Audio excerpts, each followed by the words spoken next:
You mentioned Gulag Archipelago. I got to go there. You have some suffering in your family history, whether it's the Armenian Assyrian genocide or the Nazi occupation of France. Uh, Maybe you could tell the story of that. What this the survival thing?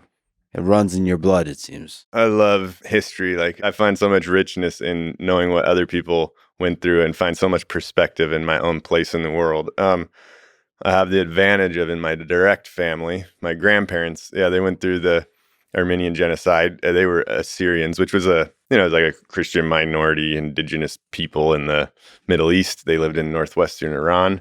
And during the chaos of World War I, and the Ottoman Empire was collapsing and it had all kinds of issues. And one of its issues was it had a big minority group, and it thought it would be a good time to get rid of it. And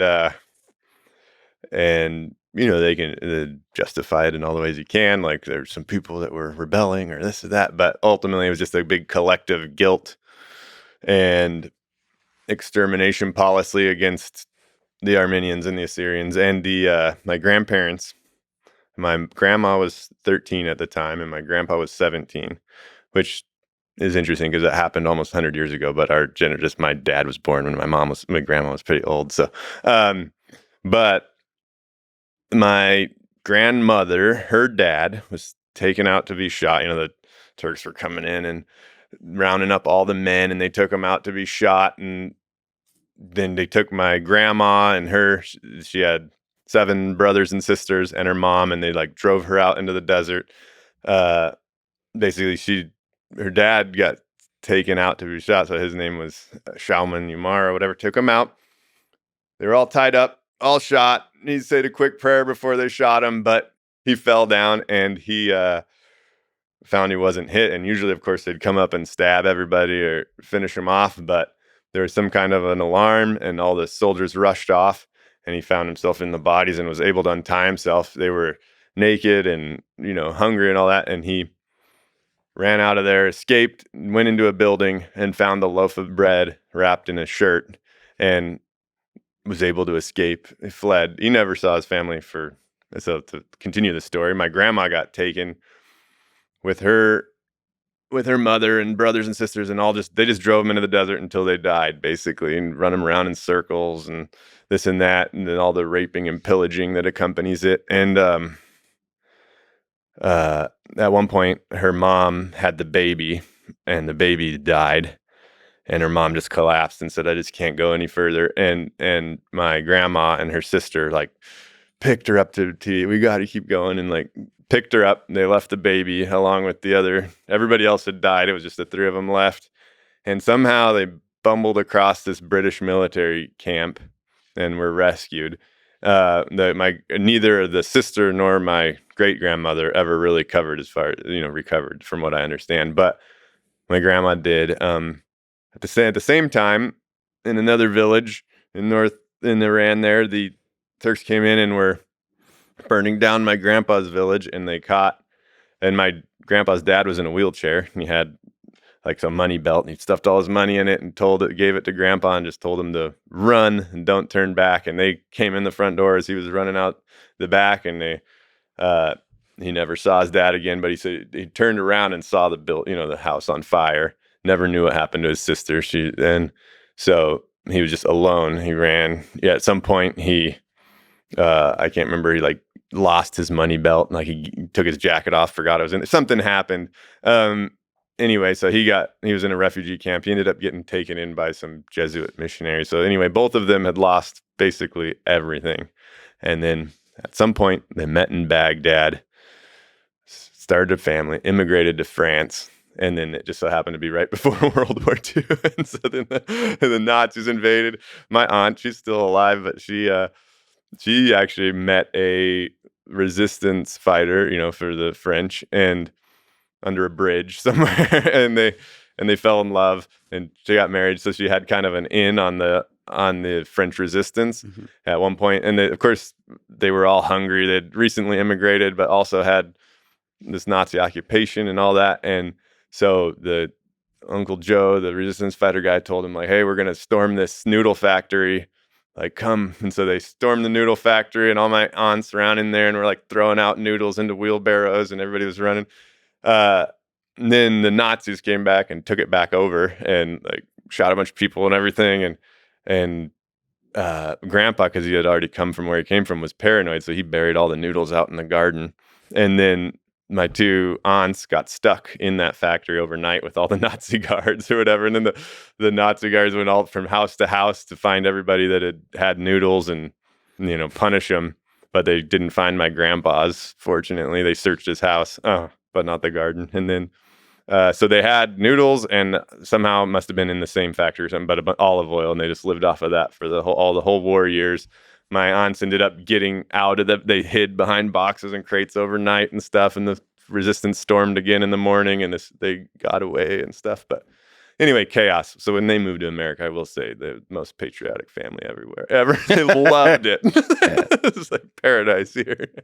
I mean, that's a lot to go through. What lessons do you draw from that on perseverance? Look, I'm just one generation away from all that suffering. Mm-hmm. Like my aunts and uncles and dad and stuff were the kids of these people, and somehow I don't have that.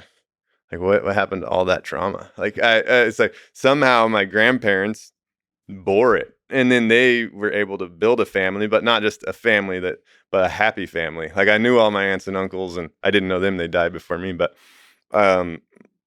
it was so much joy. The family reunions were the best thing ever at the Jonases, and and it's just like, how in one generation did you go from that to that? And it must have been a great sacrifice of some sort to not pass that much like resentment, or like what did they do to break that chain in one generation? Do you think it works the other way, like where their ability to escape genocide, to escape Nazi occupation, gave them a gratitude for life?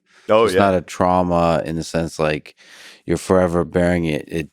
The flip side of that is just gratitude to be alive when you know so many people did not survive. Yeah, it must be, because the only footage I saw of my grandma was like they were all had the kids and stuff, and they were cooking up a rabbit that they were raising or whatever, and they but a joyful woman, you could see it in her, and she must have understood how fortunate she was and been so grateful for it and so thankful for every one of those 11 kids she had. So I recognize it again in my dad, because my dad went through a really slow, kind of painful decline in his health, and he had diabetes, ended up losing one leg, and so he lost his job. He had to watch my mom go to school. All he wanted to do was be a provider and be like a family man. I bet the best time in his life was when his kids ran to him and gave him a hug. But then all of a sudden he found himself in a position where he couldn't work, and he had to watch his wife go to school, which was really hard for her, and become the breadwinner for the family. And he just felt like a failure. And I watched him go through that. After all these years of letting that foot heal, we went out first day, and we were splitting firewood with the splitter, and he was just, so good to be back out, Jordan. It's so nice. And he crushed his foot in the log splitter, and you're just like, no. And so then they just amputated it.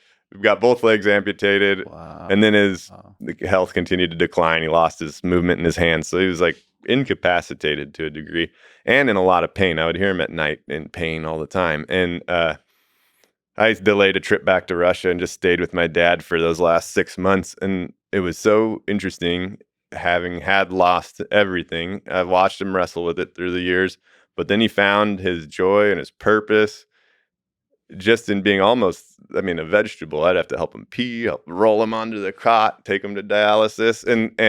But we would laugh. I'd hear him at night crying or like in pain, like, ah. And then in the morning he'd have like encouraging words to say. And I was like, wow, that's how you face loss and suffering. And he must have gotten that somehow from his parents. And then, I find myself on this show, and I had a thought like, why is this easy to me in a way? Like, why is this thing and I was like, and it just felt like this gift that had kind of handed down, and now would be my duty to hand down, but it's kind of an interesting.